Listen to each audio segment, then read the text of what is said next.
Hello everyone, welcome to ATN. On today's show, I've got the author behind a brand new book called Pavitra in Paris. I've got author today, Vinita Kinra. And you know what, I'm so excited to have you here because I hear there's a lot of interesting stories here, including, you were saying, quote, the forgotten people of South Asia. Yes. So very mysterious, I love it. So of course. Here's the book. Nice big copy here, great for reading. Yes. So you gotta tell us, a lot of short stories are in this book. So maybe give us a little example of the kind of stories we'll see here. For sure, Amin, and thank you for the introduction. And to all your viewers, namaste, salam, sat sri akal. I'm so glad to be on ATN. It's a great platform for me. And you're right, so there's 11 short stories in this book, Amin. And most of them have a focus on the forgotten people of South Asia, mostly India, because that's my origin. I'm of Indian origin. I was born in Wilton in Canada, but I am Indian.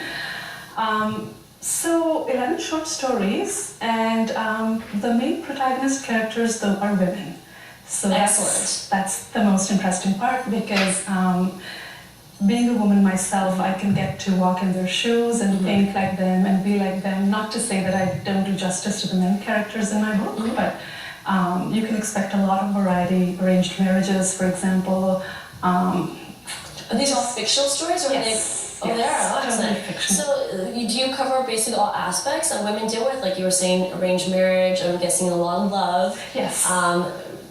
Families, finding your own independence, all these topics I'm already thinking of when it deals with women. Absolutely, and you're right, Amin. So many different topics. Love for sure.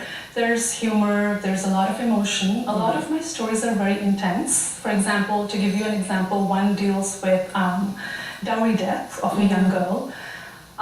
So a lot of intensity, a lot of passion, it evokes a lot of emotions, and it still makes me cry. So, you know, so not to say that all my stories are sad, some are very evocative, some are very suspenseful. It's about the connection. It's about the connection, yes. So then I have to ask you, what influenced you, what made you want to write these stories?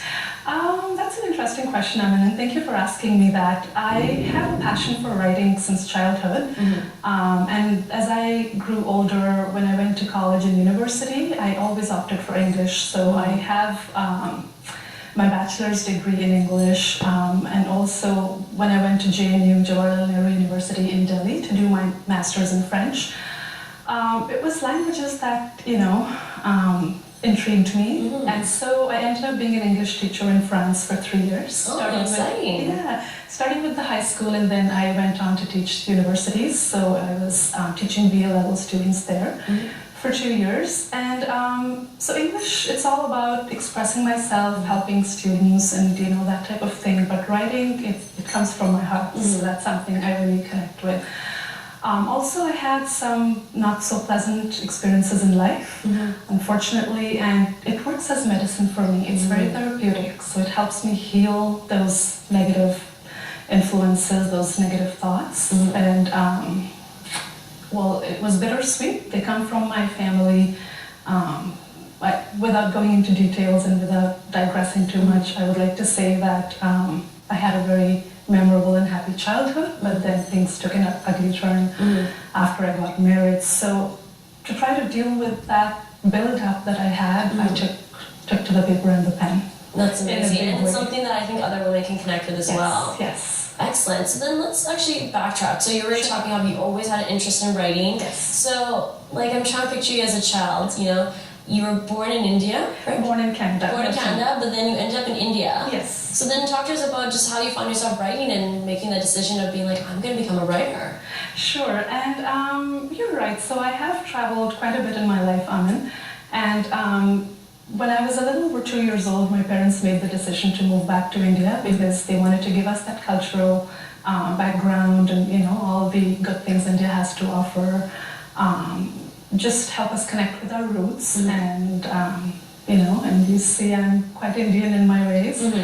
And so you settled in Delhi? In Jaipur. Oh, Jaipur. So I studied in Jaipur until my bachelor's degree, and then I moved to New Delhi just for my master's in French. And after finishing that program, I excelled in the MA French program, so I was offered a scholarship to go to France and as an English teacher. So that's very exciting, by the way. Exactly. But like you said, picture me as a young girl, and I was a bookworm. That was my title. And I would always wind up with books, just wherever I could get my hands on them. So definitely a reader, also a writer, even at a young age? Yes, at a very young age. And I loved poetry. So if your viewers visit my website, vinitakinra.com, there is a section on poetry because I love poetry, and some of my stories also, aside from the prose content, they have poetry. And I like to build in the songs just to gel with the story, just to take it ahead, just to help the flow. So yes, poetry, quotes, I share quotes very often on my website. And I'm very grateful that I have almost over 40,000 followers on my Facebook fan page just in I would say 5 or 6 months. I'm very grateful for that support. So is this your first writing? Yes. Debut? Oh, excellent. Yes, it's my first. So maybe talk to us about even how getting the book together. So did you find that the opportunity presented itself and you then had to choose, okay, I'm going to do a book of short stories, or, how did it come to be that this book, you decided to make this your debut? Interesting question again, Amin, and not too many people ask me about it. Did you want to write short stories first? Or most people would think writing a novel or novella would be their first debut. For me, I had so many ideas in my mind that I just couldn't pin my mind around just one story or just one plot or just one character. I had so much floating around. So I said, let's start with Pavitra in Paris, and it started with when my husband called me one day about, it's about the title story is about an untouchable, and how untouchables were forbidden from entering places of worship. So when my husband was walking past St. Andrew Wesley Church in Vancouver, where we used to live for 8 years before we moved to Toronto, he just phoned me and he said, do you know how he would react if he could enter the church? And I said, well, I think he would faint because they can't even get anywhere near a temple or a church. So that's what gave me the idea of writing a short story, and I had the plot, we discussed it over. My husband plays a big part in helping me develop the stories, and he's my toughest critic as I have dedicated the book to him and my daughter.